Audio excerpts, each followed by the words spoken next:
ANMR ನ್ಯೂಸ್ಗೆ ಸ್ವಾಗತ. ಅಂಗಡಿಗಳ ಮೇಲೆ ಇಒ ದಿಢೀರ್ ದಾಳಿ, ನಿಷೇಧಿತ ಪ್ಲಾಸ್ಟಿಕ್ ಕವರ್ಗಳು ವಶಕ್ಕೆ.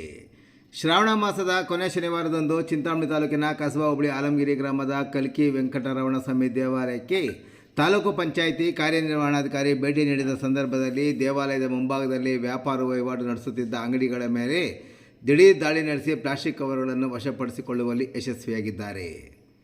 ತಾಲೂಕು ಪಂಚಾಯಿತಿ ಕಾರ್ಯನಿರ್ವಾಹಕ ಅಧಿಕಾರಿಗಳಾದ ಎಸ್ ಆನಂದ್ ಮತ್ತು ಕುಟುಂಬದ ಸದಸ್ಯರು ತಾಲೂಕಿನ ಮುನಗನಹಳ್ಳಿ ಗ್ರಾಮ ಪಂಚಾಯತಿಗೆ ಸೇರಿದ ಪ್ರಖ್ಯಾತ ಯಾತ್ರಾ ಸ್ಥಳವಾದ ಆಲಮಗಿರಿಯ ಕಲ್ಕಿ ವೆಂಕಟರಮಣ ಸ್ವಾಮಿ ದೇವಾಲಯಕ್ಕೆ ಭೇಟಿ ನೀಡಿ ಪೂಜೆ ಸಲ್ಲಿಸಿದ ನಂತರ ದೇವಾಲಯದ ಮುಂಭಾಗದಲ್ಲಿ ವ್ಯಾಪಾರ ವಹಿವಾಟು ನಡೆಸುತ್ತಿದ್ದ ಅಂಗಡಿಗಳ ಕಡೆ ಗಮನ ಹರಿಸಿದಾಗ ಅಂಗಡಿಯವರು ಖರೀದಿ ಮಾಡಿದ ಹಲವು ವಸ್ತುಗಳನ್ನು ನಿಷೇಧಿತ ಪ್ಲಾಸ್ಟಿಕ್ ಕವರ್ಗಳಲ್ಲಿ ಹಾಕಿಕೊಳ್ಳುತ್ತಿರುವುದನ್ನು ಕಂಡು ಅಲ್ಲಿದ್ದ ಎಲ್ಲ ಅಂಗಡಿಗಳ ಮೇಲೆ ದಿಢೀರ್ ದಾಳಿ ನಡೆಸಿದ ತಾಲೂಕು ಪಂಚಾಯಿತಿಯು ನಿಷೇಧಿತ ಪ್ಲಾಸ್ಟಿಕ್ ಕವರನ್ನು ವಶಪಡಿಸಿಕೊಂಡಿದ್ದಲ್ಲದೆ ಬಳಕೆ ಮಾಡದಂತೆ ಎಚ್ಚರಿಕೆ ನೀಡಿದಲ್ಲದೆ ಬಳಕೆ ಮಾಡಿದರೆ ಮತ್ತೆ ಸಾವಿರಾರು ದಂಡ ಹಾಕುವ ಬಗ್ಗೆ ಎಚ್ಚರಿಕೆ ಸಹ ನೀಡಿದ್ದಾರೆ.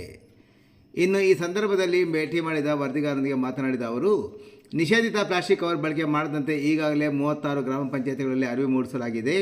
ಹಲವಾರು ಕಡೆ ದಿಢೀರ್ ಅಂಗಡಿಗಳ ಮೇಲೆ ದಾಳಿ ನಡೆಸಿ ನಿಷೇಧಿತ ಪ್ಲಾಸ್ಟಿಕ್ ಲೋಟಗಳು ವಶಪಡಿಸಿಕೊಂಡು ನಂತರ ಕವರ್ಗಳನ್ನು ಸಹ ವಶಪಡಿಸಿಕೊಂಡು ಕರಪತ್ರ ನೀಡಿ ಜಾಗೃತಿ ಮೂಡಿಸಿದ್ದೇವೆ ಎಂದರು.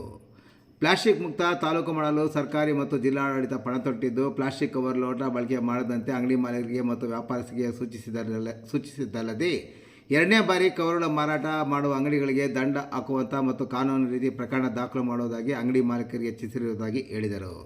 ಇನ್ನು ತಾಲೂಕಿನ 36 ಗ್ರಾಮ ಪಂಚಾಯಿತಿಗಳಲ್ಲಿ ಅಂಗಡಿಗಳ ಮೇಲೆ ದಾಳಿ ನಡೆಸಿ ನಿಷೇಧಿತ ಪ್ಲಾಸ್ಟಿಕ್ ಕವರ್ ಬಳಕೆ ಮಾಡುತ್ತಿರುವ ಅಂಗಡಿಯವರ ಪರವಾನಗಿ ರದ್ದು ಮತ್ತು ಪ್ರಕರಣ ದಾಖಲು ಮಾಡಲು ಸೂಚಿಸಿರುವುದಾಗಿ ಹೇಳಿದರು.